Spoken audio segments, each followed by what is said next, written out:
Au début, régnaient les ténèbres. Et soudain, le Big Bang a donné naissance à des éléments dont l'expansion est infinie. Le temps, l'espace et la matière. Aujourd'hui, ils se sont développés plus qu'on ne peut l'imaginer, au-delà des limites de la planète où nous vivons, pour créer ce qu'on appelle l'univers. Imaginez un endroit où un satellite fait le tour de la Terre en 90 minutes. Où un touriste, en se réveillant, pourrait profiter de la vue qui s'offrirait à lui depuis sa chambre d'hôtel, située dans l'espace. Où un éclat de peinture devient une arme capable de percer la paroi d'un vaisseau spatial.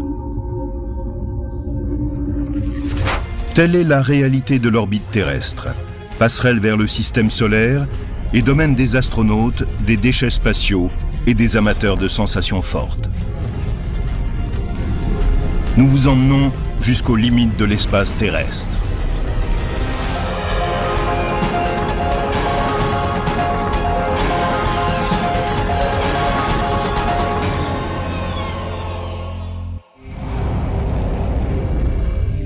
Dans un avenir pas si lointain, un humain embarquera à bord d'une fusée et sera lancé directement en orbite à 160 km de la Terre.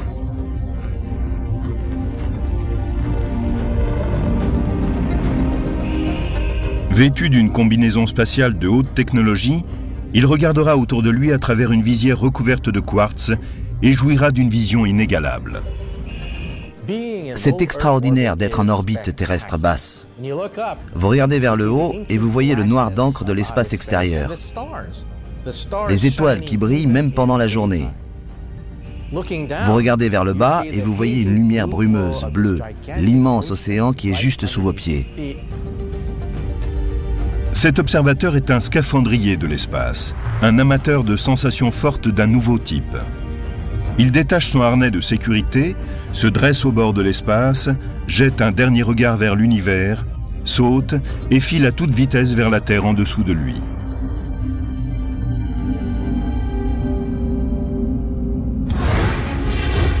Le saut dans l'espace est une des activités que l'on pourrait un jour pratiquer dans l'orbite terrestre, cette zone qui entoure la Terre et commence à 160 km au-dessus du niveau de la mer.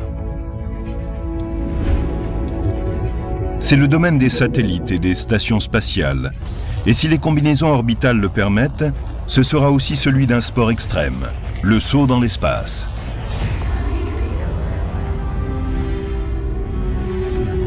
L'orbite terrestre est une fenêtre sur le reste de l'univers, et peut-être deviendra-t-elle une extension de la Terre.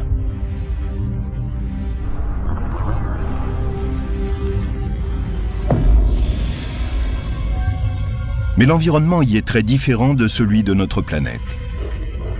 Il n'y a plus d'oxygène et l'atmosphère qui offre à la Terre un bouclier protecteur a disparu. Des menaces cosmiques guettent ceux qui s'aventurent ici. Nous oublions que l'espace extérieur est dangereux. Nous oublions que c'est le domaine des radiations cosmiques, des éruptions solaires. On y rencontre des météores, des débris spatiaux. Naviguer dans l'espace extérieur ressemble fort à une course d'obstacles. Comme pour les passionnés de saut en chute libre qui s'éjectent d'un avion pour filer vers la Terre, on peut penser que sauter dans l'espace n'est que l'occasion d'éprouver des sensations fortes. Mais cela cache aussi des intentions très sérieuses. Jonathan Clark, chirurgien dans l'aviation et ancien parachutiste en très haute altitude, est un de ceux qui travaillent sur l'idée de saut dans l'espace, et ce pour des raisons très personnelles. J'ai été affecté à la NASA pour travailler sur des opérations spatiales. Et puis, ma femme était astronaute.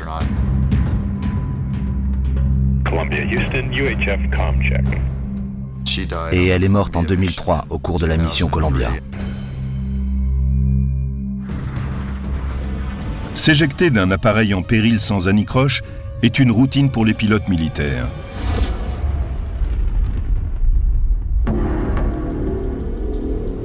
Mais pour les astronautes, en revanche, il n'existe pas de procédure qui leur permettrait de s'éjecter d'un vaisseau spatial en cas de catastrophe. Une fois sur 100 à peu près, il se produit un problème majeur lors du lancement de la fusée. Ou une catastrophe dans l'espace extérieur. La combinaison spatiale d'un parachutiste en chute libre deviendra peut-être une nouvelle tenue de sécurité que les astronautes pourront utiliser au cours de leur mission. Elle sera testée pour la première fois au cours d'un saut de 48 000 mètres. Pour résister à la rentrée dans l'atmosphère, cette combinaison comprend plusieurs points importants.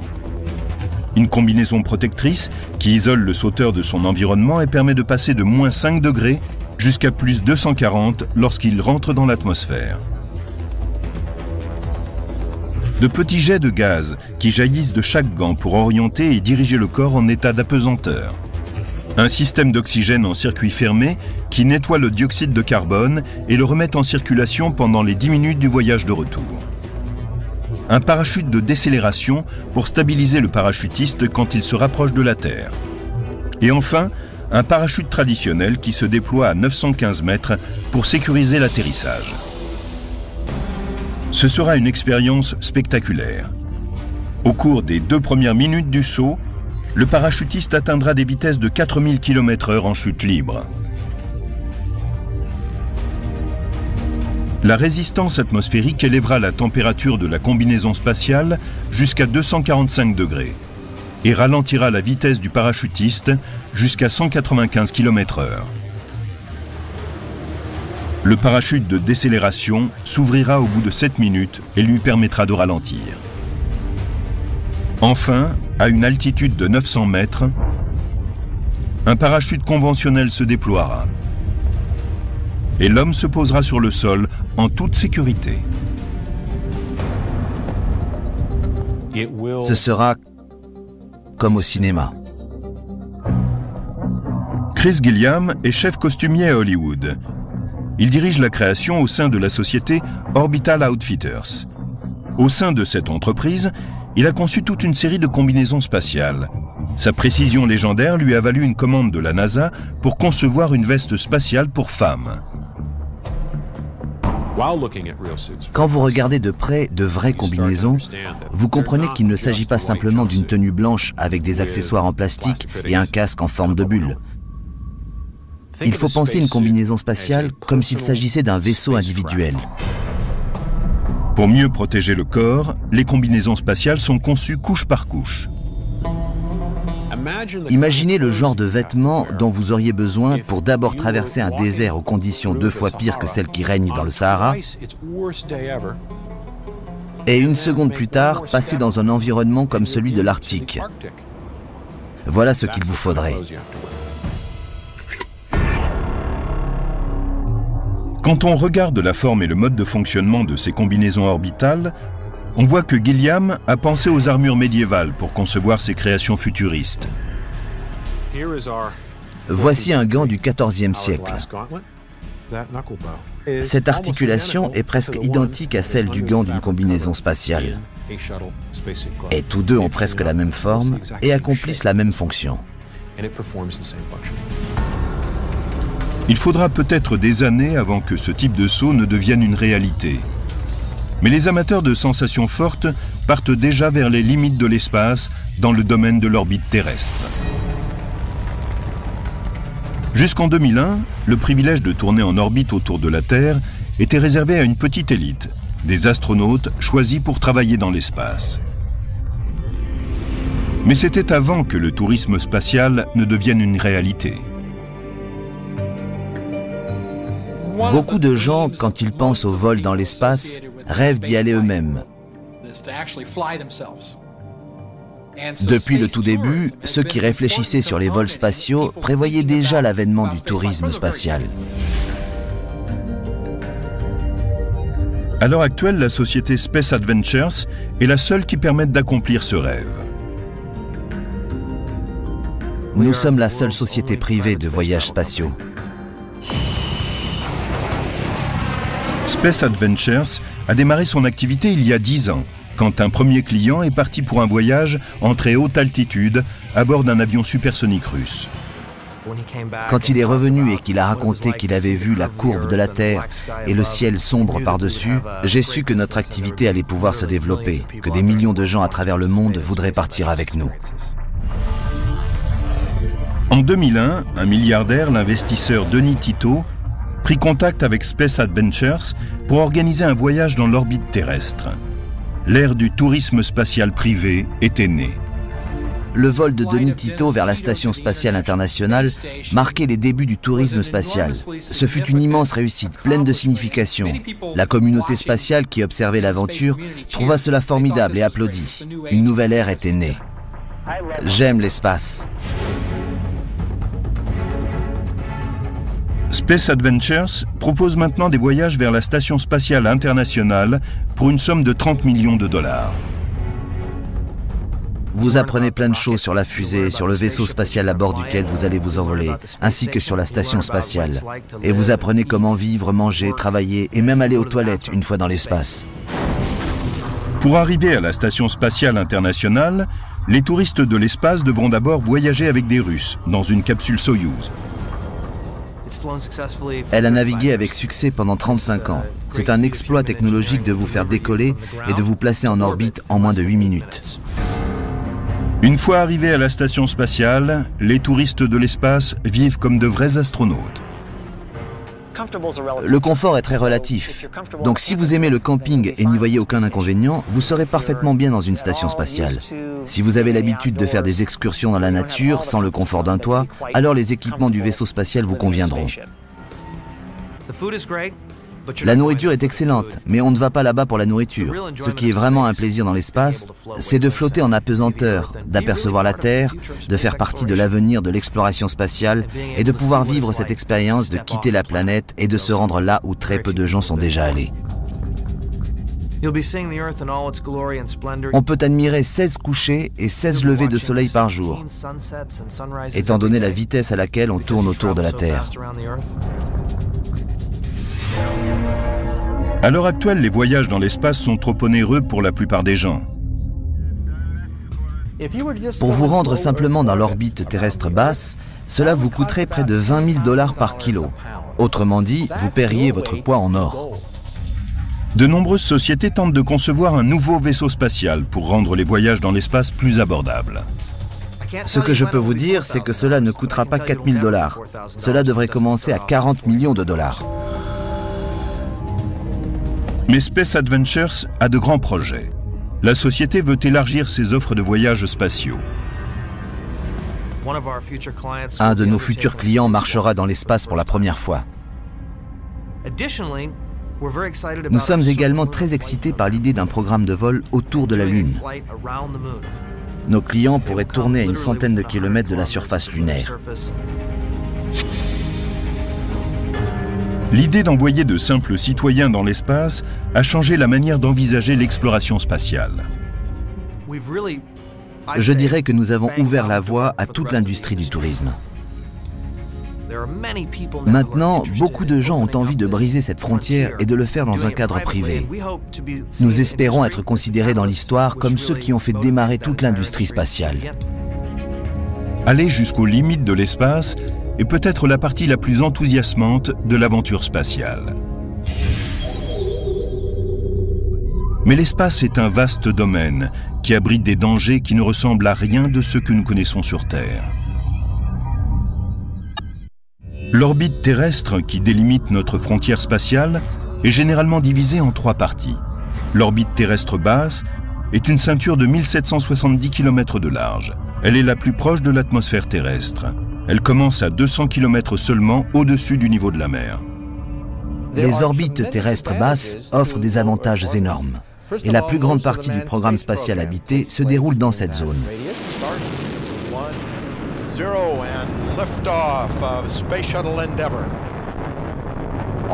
Les satellites espions, les satellites de communication, les satellites météo occupent également cette orbite terrestre basse. L'orbite terrestre basse est comme une ville grouillant d'activité. Le télescope spatial Hubble et la Station spatiale internationale sont chez eux dans l'orbite terrestre basse. Soyouz et la navette spatiale accomplissent ici leur mission. Les objets et les hommes placés en orbite terrestre basse peuvent faire le tour de la Terre en 90 minutes. 45 minutes du côté ensoleillé de la Terre et 45 minutes du côté à l'ombre. À part quelques voyages vers la Lune, toutes les incursions humaines dans l'espace se sont produites dans l'orbite terrestre basse. Ce qui est essentiel à comprendre, c'est que si vous n'atteignez pas l'orbite terrestre basse, vous ne pouvez aller nulle part. Or, le but de tout vol spatial habité est de se rendre ailleurs. L'orbite terrestre basse est une sorte de porte d'entrée pour ce type d'aventure. Au-dessus de l'orbite terrestre basse se trouve une région appelée orbite moyenne, qui se situe à une distance de la Terre comprise entre 1900 et 22 000 km. De nombreux satellites de communication sont placés en orbite ici, y compris les GPS. Les satellites GPS tournent à environ 19 000 km de la Terre, dans une orbite que nous appelons semi-synchrone. Ils font à peu près 2 fois le tour de la Terre en 12 heures. Les GPS sont placés sur 6 plans orbitaux. Imaginez un globe terrestre autour duquel se dessinent 6 orbites séparées par des distances égales et 4 à 5 satellites par plan orbital. Cela nous permet de couvrir le monde entier. Les satellites GPS étant placés à cette altitude, ils peuvent surveiller n'importe quel point du globe à toute heure du jour et de la nuit. Il faut 4 satellites pour couvrir un emplacement précis. Le premier trace un cercle autour de la zone, le second et le troisième affinent la position, et enfin le quatrième peut dire exactement où vous êtes. C'est aussi dans l'orbite terrestre moyenne que réside la terrible ceinture de radiation de Van Allen. Ces zones de particules énergétiques peuvent entraîner dans un mouvement de spirale destructeur un satellite de 300 millions de dollars, ou bombarder un être humain d'une dose de rayons mortels. Elles s'étirent depuis la Terre comme des anneaux de forme allongée. Les satellites sont placés à des altitudes très précises, afin d'éviter ces ceintures de particules venues du Soleil, particulièrement destructrices. Encore plus loin, on trouve l'orbite terrestre haute, ou orbite géosynchrone. Si l'orbite basse est une ville très animée, l'orbite haute est un paysage rural. À une altitude située entre 35 000 et 56 000 km au-dessus du niveau de la mer, les satellites survolent la Terre. Ils ont un point de vue incomparable sur n'importe quel endroit, fût-il à une très longue distance. Plus de 2000 satellites résident dans l'orbite terrestre haute. Ces satellites semblent être stationnaires. Ils accomplissent un tour de la Terre toutes les 24 heures. Mais une illusion d'optique nous laisse penser qu'ils sont immobiles dans l'espace extérieur. Pour atteindre l'orbite terrestre, un objet doit d'abord quitter le sol, puis être placé dans l'espace. La fusée ou le vaisseau spatial a donc besoin d'atteindre une vitesse appropriée pour parvenir à la direction et à l'altitude visée. Une vitesse de quelques kilomètres/heure est trop faible. La force de gravité et la force de résistance de l'atmosphère basse abattraient le vaisseau spatial et le conduiraient à s'écraser au sol. Il faut sortir de la résistance de l'atmosphère basse, dépasser cette zone de turbulence et de friction, filer ensuite dans la bonne direction et accélérer quand on est au-dessus de cette atmosphère sensible. C'est pour une excellente raison que le vaisseau spatial est lancé tout droit et non en angle, comme celui d'un avion. Un lancement spatial typique consiste à filer tout droit dans l'atmosphère pour traverser d'abord sa partie la plus épaisse, puis décrire un arc sur quelques kilomètres et enfin augmenter la vitesse pour aller dans la direction prévue. Pour atteindre l'orbite visée, un vaisseau spatial doit se déplacer à 28 000 km/h et suivre une trajectoire précise depuis le sol jusqu'à l'altitude désirée. À 1 degré près, il peut terminer sur une mauvaise orbite. Après avoir effectué un trajet de 8 minutes et consommé des millions de litres de carburant, le vaisseau est enfin en orbite. Une orbite est un parcours répété autour d'un objet. Comme la Terre, quand elle tourne autour du Soleil, un satellite ou un vaisseau spatial est maintenu en orbite par la gravitation. La masse de la Terre crée une force gravitationnelle qui détourne le parcours d'un objet de la ligne droite. On pourrait supposer que l'attraction terrestre perd beaucoup de son influence à cette altitude dans le ciel. Mais en orbite terrestre basse, la force de gravitation ne perd que 2% de sa puissance par rapport à ce qu'elle est à la surface de la Terre. Pour rester en orbite, il faut aller à une vitesse suffisante pour ne pas retomber sur la Terre, mais filer également assez vite pour que la courbe de votre trajet ne frappe pas celle de la surface terrestre. Simplement, vous tombez en décrivant une courbe autour de la planète. Vous n'êtes pas débarrassé de la force de gravitation, c'est elle qui vous fait tourner autour de la planète. Elle vous maintient dans ce trajet circulaire. Et c'est elle qui vous permet de revenir sur Terre. En théorie, un objet peut rester éternellement en orbite, tant qu'il va assez vite pour résister à l'attraction terrestre. Il y a deux types d'orbites, circulaires et elliptiques. Les orbites circulaires maintiennent les satellites ou les vaisseaux spatiaux à une altitude constante et leur permettent de décrire un cercle régulier autour de la Terre. Les satellites de localisation, GPS ou météo, sont tous sur des orbites circulaires. Les orbites elliptiques sont de forme ovale. Elles sont utilisées quand il faut être en haute altitude durant une partie du trajet, mais pas en permanence. Les vaisseaux spatiaux plaçant des satellites en haute altitude suivent des orbites elliptiques pour les amener à bon port.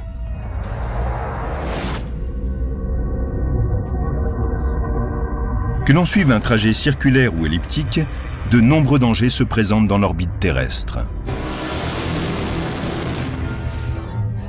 En octobre 2007, la marine américaine dut envoyer un missile de croisière pour abattre un satellite hors d'usage avant qu'il ne rentre dans l'atmosphère. Pourquoi? Parce que le satellite transportait à son bord un matériau dangereux. En s'écrasant au sol, il aurait pu empoisonner des milliers de gens.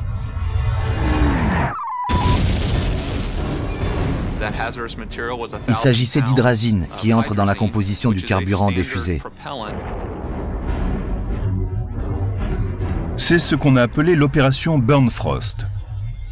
C'est la plus grosse opération jusqu'à ce jour pour protéger la planète d'un problème qui ne fait que grandir, celui des débris ou détritus spatiaux.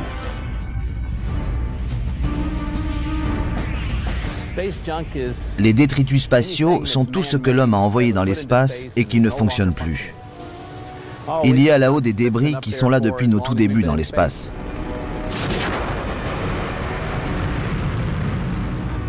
Comme une décharge qui se remplit petit à petit de détritus, les débris se sont accumulés autour de la Terre depuis le lancement du premier Spoutnik en 1957.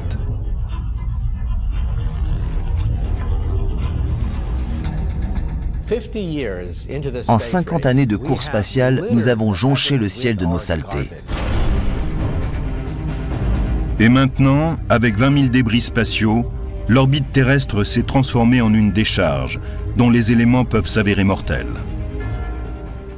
C'est comme si la Terre était submergée par un essaim d'abeilles. Les débris spatiaux sont constitués essentiellement de morceaux de fusées, de satellites hors d'usage ou de vestiges d'un objet détruit après son lancement. Pris dans l'attraction gravitationnelle terrestre, ces débris se déplacent à des vitesses supérieures à 35 000 km/h. Ils filent 10 fois plus vite qu'une balle de revolver. Une collision entre un objet en fonctionnement comme un satellite ou un vaisseau habité et des débris spatiaux pourrait être catastrophique. Le centre JSPOC, Joint Space Operations Center, ou Centre d'opération spatiale interarmée, est une unité de surveillance top secrète de l'aviation américaine, dont la tâche est de traquer tout objet qui tourne autour de la Terre, y compris les débris spatiaux. Nous utilisons une foule de capteurs comme ceux du Space Surveillance Network, le réseau de surveillance spatiale. C'est un réseau de 29 stations situées autour du globe, des radars aussi bien que des télescopes optiques qui traquent plus de 18 000 objets que les hommes ont laissés derrière eux dans l'espace. Ces objets peuvent être aussi bien des satellites en activité, corps d'usage, ou des corps de fusées destinés au lancement et des débris égarés. S'ils entraient en collision, cela produirait une catastrophe.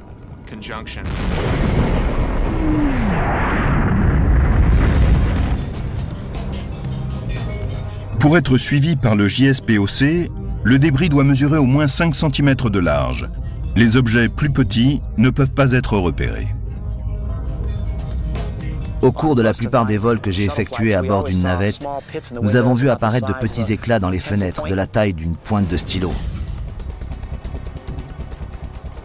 C'est dans l'orbite basse de la Terre que l'on rencontre le plus grand nombre de débris.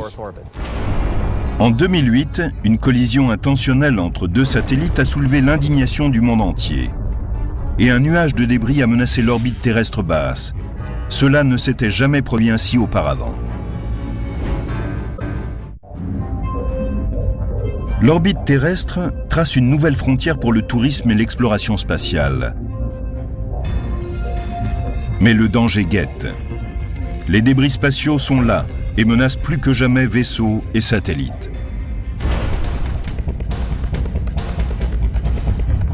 En 2007, on estimait la quantité totale de débris spatiaux à 20 000. 14 000 d'entre eux étaient repérables. Puis en 2008, le programme spatial chinois fit entrer 2 satellites en collision lors d'un test d'armement anti-satellite. La communauté spatiale internationale fut scandalisée.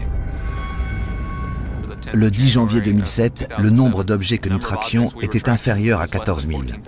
16 mois plus tard, ce nombre avait augmenté de 30% pour atteindre 18 000. Le problème des débris spatiaux continue à se développer.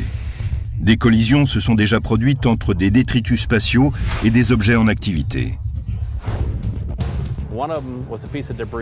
C'est ainsi qu'un débris spatial a heurté l'antenne gravitationnelle d'un vaisseau spatial et l'a brisé. Pour éviter de futures collisions, le JSPOC est en contact constant avec la NASA et d'autres organismes spatiaux internationaux. Il les informe lorsqu'un vaisseau spatial ou un satellite court un danger, et celui-ci peut être ainsi déplacé hors de portée du débris spatial. Un peu comme un bateau lorsqu'il aperçoit un danger dans l'eau.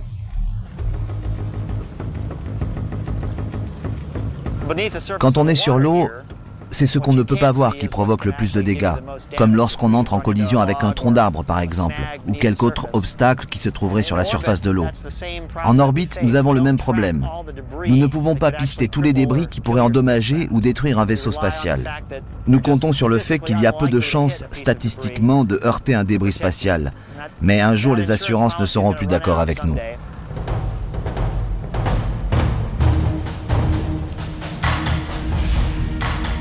Par chance, il ne s'est jamais produit de collision grave entre un vaisseau habité et des débris spatiaux. Enfin, pour le moment. Nous n'avons jamais vu un vaisseau spatial piloté par un homme se heurter à des débris en orbite et être endommagé. Mais on a déjà été proche de la catastrophe. Les objets, quelle que soit leur taille, risquent toujours d'être déviés de leur orbite par un détritus spatial. Cela se produit quand un objet perd de la vitesse à cause du frottement et commence à être attiré vers la Terre par la force gravitationnelle. C'est essentiellement la résistance atmosphérique qui provoque la mise en orbite des débris. C'est le même phénomène que subit un cycliste. Quand vous pédalez à vitesse constante, vous maintenez un équilibre entre votre puissance musculaire, la pression de la route sur les pneus et la résistance de l'air autour de vous. Quand vous êtes sur un vélo, vous surmontez la résistance avec vos muscles et dans l'espace, en mettant le feu aux engins qui vont vous propulser en avant, vous donnez un peu de vitesse et vous surmonterez ainsi la résistance de l'air. C'est ce que doit faire la station spatiale pour éviter de retomber vers la Terre et de s'embraser. Si la poussée en avant s'arrête brusquement, vous retombez et rentrez de nouveau dans l'atmosphère.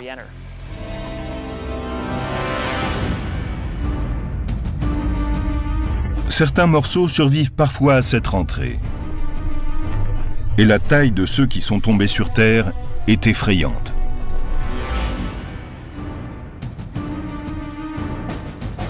Au cours des 40 dernières années, 17 000 morceaux de débris spatiaux ont survécu à la rentrée dans l'atmosphère. En 1997, nous avons eu un container en acier inoxydable de 300 kg qui s'est posé à 45 mètres de la maison d'un fermier texan. Il n'en était pas particulièrement heureux.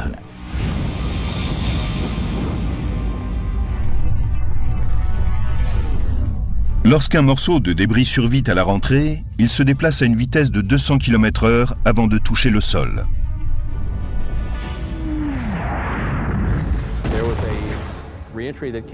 Un phénomène de ce type a eu lieu à Cape Town, en Afrique du Sud. C'était en pleine journée.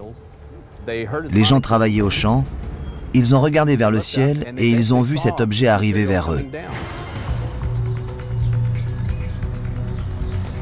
L'Aerospace Corporation, sise à El Segundo, en Californie, est une entreprise qui collecte et étudie les débris spatiaux pour des sociétés militaires et privées. Voici un morceau de ce qui fut autrefois un débris spatial. C'est une partie de l'étage d'une fusée utilisée pour placer en orbite un satellite GPS. Vous pouvez voir ici l'empreinte des fixations qui était fondue lorsqu'il est arrivé en bas. Nous avons découpé des échantillons pour essayer de comprendre ce qui s'était passé, quelle chaleur avait été atteinte. Et nous avons utilisé ces informations pour améliorer nos modèles. Il est important de comprendre comment ces morceaux ont supporté la rentrée dans l'atmosphère terrestre pour la construction des futurs vaisseaux et satellites spatiaux. Réparer et réutiliser des éléments essentiels pourrait permettre de réduire notablement les coûts de fabrication. Pourtant, la collecte des débris spatiaux demeure une opération délicate. Les 3/4 de la surface de la Terre sont couverts d'eau. Beaucoup de débris tombent donc dans la mer. Il est très rare que l'on en trouve au sol. On estime que la quantité de débris spatiaux aura doublé en 2050. Mais cela ne fait pas renoncer les entrepreneurs qui continuent à explorer l'orbite terrestre comme un terrain pour leurs futures activités. Pour seulement 2 500 $, des Memorial Spaceflights ont été mis en service en 2008. Il s'agit d'envoyer dans l'orbite terrestre basse les cendres d'une personne aimée. C'est la fin idéale pour quelqu'un qui rêvait de visiter un jour l'espace extérieur.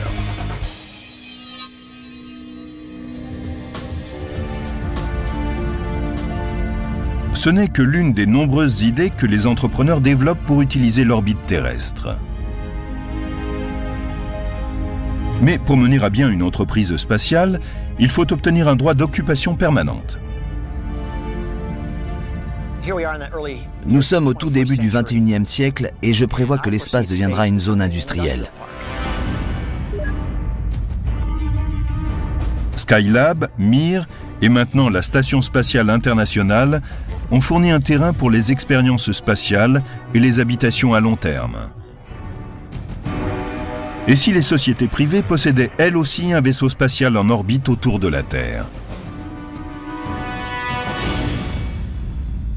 Je pense que nous avons été et que nous sommes encore la première société à avoir déployé ce type de structure.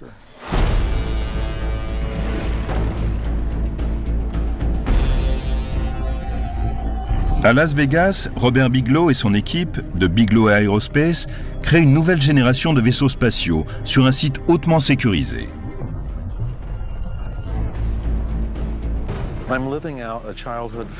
Je réalise un rêve de gosse.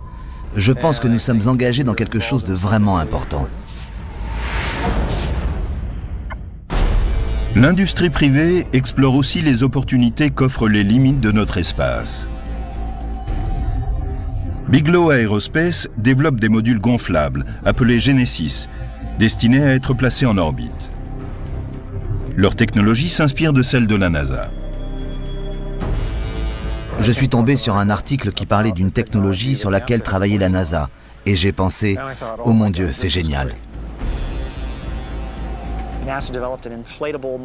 La NASA a développé un module d'habitat gonflable, appelé Transab, qui devait être relié à la station spatiale pour fournir plus d'espace vital.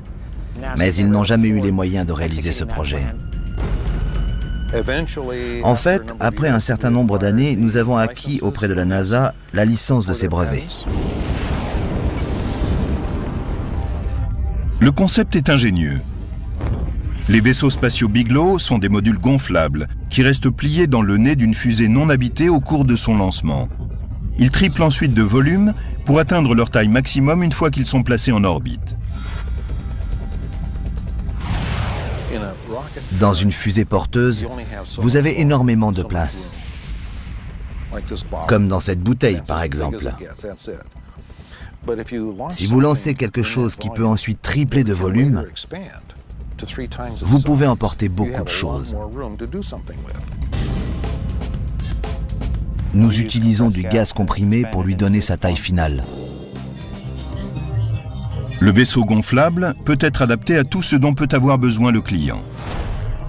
Laboratoire de recherche, atelier de fabrication, espace hôtelier, toutes les activités qui peuvent se loger dans l'orbite terrestre.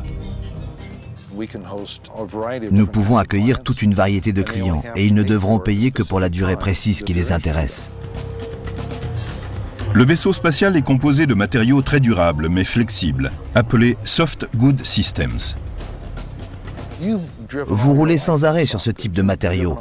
Vous utilisez par exemple des pneus qui sont des systèmes gonflables solides et très fiables. Bigelow n'a aucune inquiétude quant à la fiabilité de ce système de lancement. Les 18 fusées de lancement Dniepr qu'il utilise sont celles auxquelles les Russes se fient pour leurs chargements les plus précieux. À l'heure actuelle, ils ont environ 1100 de ces fusées, dotées de missiles nucléaires. Ce n'est pas la fusée qui pourrait être pour nous source d'échecs. Une fois en orbite, les équipements sont alimentés par 4 panneaux solaires, tout comme la Station spatiale internationale. Le vaisseau spatial Genesis est une nouvelle génération de stations spatiales, et cela pourrait être une nette amélioration pour l'appareil conçu par les organismes officiels.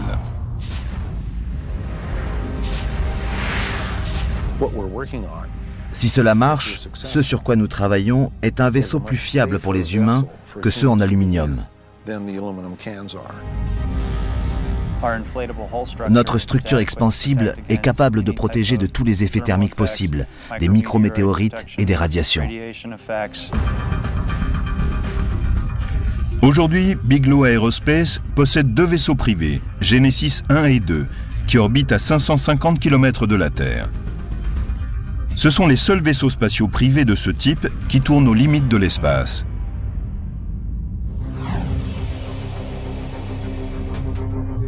Lancer un vaisseau spatial en orbite autour de la Terre est un premier défi. Choisir l'inclinaison nécessaire à sa mise en orbite en est un autre. L'orientation d'une orbite est simplement la mesure en degrés de l'inclinaison par rapport à une ligne qui passe par l'équateur. Vous pouvez avoir de 0 degré d'inclinaison jusqu'à 90 degrés. Une inclinaison de 0 degré signifie qu'il n'y a aucun angle à partir de l'équateur. C'est ce qu'on appelle une orbite équatoriale. Alors que si vous avez un angle de 90 degrés à partir de l'équateur, c'est une orbite polaire. Les satellites et les vaisseaux spatiaux sont lancés selon différentes inclinaisons en fonction de leur mission, car cela les fait survoler différentes parties de la Terre. Si vous tournez autour de la Terre et de l'équateur, que verrez-vous? Ce qui est juste en dessous de vous est l'équateur, alors choisissez une inclinaison de 56 degrés et cela couvre presque toute la population du globe. Un satellite d'orbite polaire peut apercevoir la Terre entière en quelques rotations orbitales. Tandis que la Terre tourne lentement en dessous, le satellite continue à décrire une courbe au-dessus de nos têtes et peut observer tout le globe en un court laps de temps.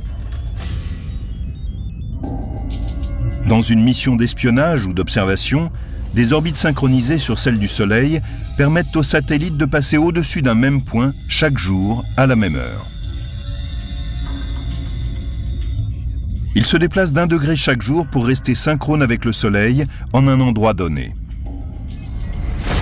Comme il est nécessaire d'être constamment en communication, les satellites géosynchrones sont placés très loin de la Terre et par conséquent des continents entiers sont dans leur champ de vision. Ils suivent la rotation de la Terre et semblent planer dans le ciel. Cette situation en orbite est très utile, parce qu'ainsi on peut constamment rester en contact par radio ou télévision avec un point au sol. L'orbite terrestre est une extension dans l'espace de l'occupation terrestre. Et si ces projets se déroulent bien, l'industrialisation des limites de l'espace se produira dans un futur proche.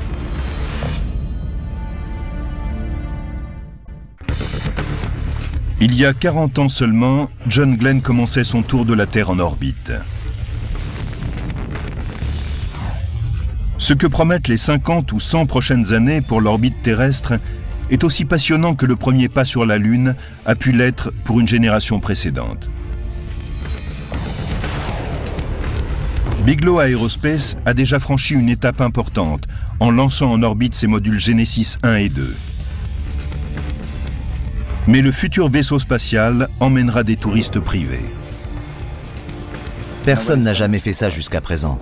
Certes, des hommes sont allés dans l'espace, mais nous essayons que cela soit possible pour tout un chacun.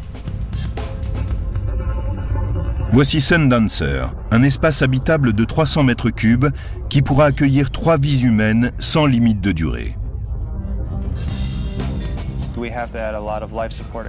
Nous devons ajouter un certain nombre d'équipements pour maintenir la vie de 3 personnes dans un environnement viable. Il s'agit de la concentration d'air et du système fournisseur d'oxygène qui doit recycler le CO2 à travers un contrôle rigoureux de la chaleur et de l'humidité. Le vaisseau Sundancer offre plus d'espace que celui dont dispose la Station spatiale internationale. Plusieurs modules pourront être reliés ensemble, comme un jeu de construction pour enfants, pour former des installations plus importantes. La forme choisie dépendra de la fonction et de la mission du vaisseau. Mais comme les pionniers partaient sur les océans à la recherche de nouvelles terres, il s'agit ici de partir pour un territoire inconnu.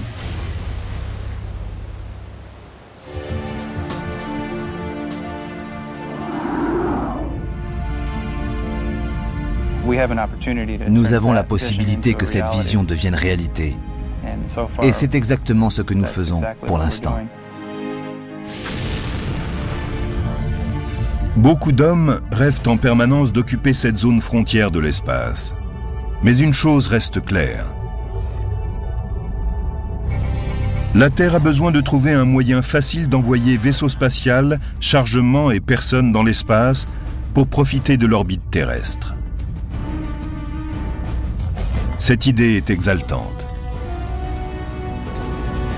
On a vu toutes sortes de concepts, comme des ascenseurs de l'espace. Et même une fontaine de l'espace. Il s'agit d'une onde de particules à haute charge énergétique qui placerait des cargaisons en orbite terrestre. La clé est de trouver un moyen peu coûteux d'envoyer ces équipements dans l'espace. Les ressources spatiales pourraient aussi être exploitées dans une installation qui tournerait autour de la Terre. On pourrait utiliser les ressources de la Lune et des astéroïdes proches pour construire certaines choses dans l'espace même et ne pas avoir à dépenser trop d'argent pour les lancer depuis le sol. Lewis et Clark, quand ils ont traversé le continent américain entre 1804 et 1806, n'ont pas emporté avec eux depuis Saint-Louis l'eau potable ou le bois de chauffage dans leur périple vers l'Est. Ils ont utilisé ce qu'ils trouvaient sur leur route. Le plus grand cadeau de l'orbite terrestre pourrait être une énergie renouvelable. Imaginez une série de panneaux solaires qui généreraient assez de puissance pour éclairer un continent. C'est sans doute l'une des voies les plus prometteuses des 50 prochaines années. Il s'agit de trouver un moyen de fabriquer des collecteurs solaires bon marché, puis de construire des antennes au sol. Ainsi, nous pourrons utiliser l'énergie solaire qui est inépuisable et réduire notre dépendance envers les réserves limitées de carburant et d'énergie de la Terre.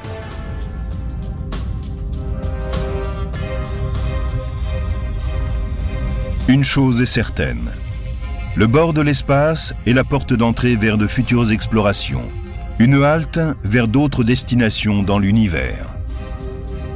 Je suis impatient de voir ce que seront les prochaines décennies. Aujourd'hui, la Terre est vraiment le jardin d'Éden de l'humanité. Depuis que nous y vivons, nous avons pris soin de notre planète, de nos parcs, et nous avons préservé les choses que nous aimons. Tout ce que nous faisons en termes de fabrication, d'extraction de matières premières, d'énergie et d'exploitation minière, tout cela peut se faire dans l'espace.